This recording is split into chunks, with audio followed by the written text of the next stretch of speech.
Togo, où en est-on aujourd'hui avec l'opposition togolaise? État des lieux d'un regroupement infecté par des intérêts contradictoires publié le 24 octobre 2022 par Miadjo. Peut-on encore vraiment parler de l'opposition togolaise? En existe-t-il encore une? Pour plusieurs raisons. Beaucoup de ceux qui se sont engagés pour parler au nom du peuple et se battre pour la fin de la dictature, à un moment donné, avaient commencé à s'occuper de leur chapelle personnelle. Nous pouvons aujourd'hui dire sans nous tromper que la deuxième génération de l'opposition togolaise a du plomb dans l'aile. La première génération, courageusement animée par des leaders comme Yaovi Agboyibo, professeur Messang Ninimvi, Zarif Oyeva, Antoine Folly, pour ne citer que ceux-là, avait réussi à tenir la dragée au autodictateur Gnassingbé et Adema malgré les nombreux actes de terreur. Mais le jusqu'au boutisme du régime Gnassingbé finit par avoir raison des aspirations du peuple dans le sang. L'espoir renaît avec le soulèvement du 19 août 2017 initié par le Parti national panafricain,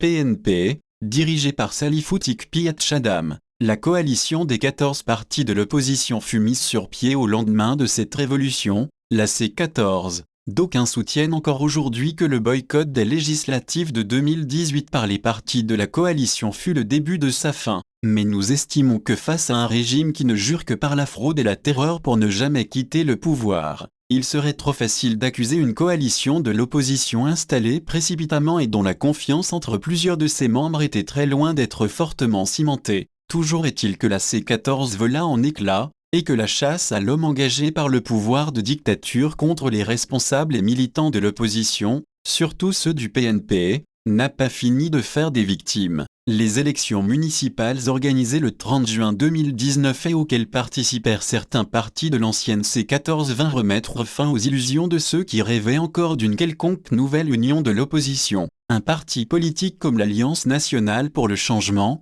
ANC, dont le premier responsable fut naguère chef de file de l'opposition, y prit part et gagna à la mairie du Golfe 4. Jean-Pierre Fabry fut élu maire. Beaucoup se demandent encore aujourd'hui si les élections municipales, avec à la clé la gestion par l'opposition de certaines communes de la capitale, furent une fin en soi de l'engagement de certains dans la lutte pour la démocratie. Avec ce qui se passe aujourd'hui avec la création du DAGL, le district autonome du Grand Lomé, par le régime de dictature pour faire ombrage surtout aux maires issus de l'opposition, les tenants du pouvoir, comme Peyado Aboukpessi et les autres, continuent à mettre les bâtons dans les roues des mairies tenues par l'opposition pour que cette démocratie à la base, elle aussi, n'ait pas du succès. Nous ne croyons pas que c'est cette démocratie trompe-l'œil qu'avaient recherché les pères de l'opposition togolaise, et pour laquelle beaucoup avaient dû payer de leur vie. Ne fallait-il pas que tous les vrais opposants togolais mettent de côté les problèmes personnels et surtout leurs égos pour se battre pour l'union et faire le poids face au pouvoir Gnassingbé, au lieu de se précipiter pour des postes de maire dans un pays encore sous le joug de la dictature et de la terreur?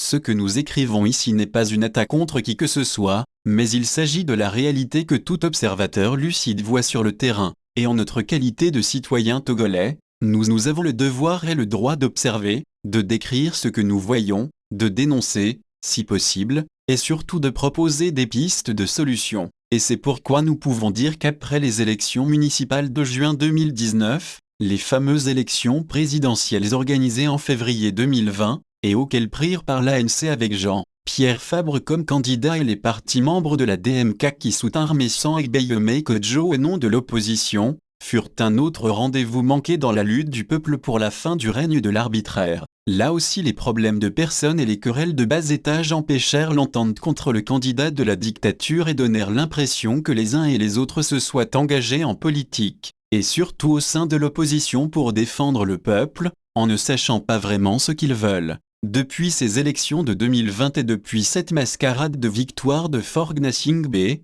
les responsables de l'ANC et ceux de la DMK, avec à leur tête Messang Agboyibo et Monseigneur Fanoko Podzro en exil, se regardent en chiens de faïence. Ce que nous pouvons dire pour nous résumer n'est qu'une répétition de notre constat dans notre dernière sortie d'il y a quelques semaines. Cette sorte d'apathie et d'indifférence qui est aujourd'hui celle de ce qu'on peut encore appeler opposition togolaise n'arrange que le pouvoir en place qui ne demande pas mieux pour réaliser son rêve de s'éterniser au pouvoir. La libération de tous les prisonniers incarcérés pour des raisons politiques, le retour de tous les exilés politiques doivent être aujourd'hui le combat de tous ceux qui se disent de la vraie opposition, sans considération partisane ni politicienne. Cette première partie du travail accompli, et la vraie opposition, parlant désormais d'une voix, doit pouvoir amener le régime Gnassingbé à l'organisation d'assises nationales au cours desquelles de nouvelles basses scènes pourraient être mises sur pied pour un nouveau départ démocratique pour notre pays. Les populations togolaises ont ardemment soif de se libérer pour entamer une nouvelle ère de démocratie comme cela se fait dans beaucoup de pays autour de nous.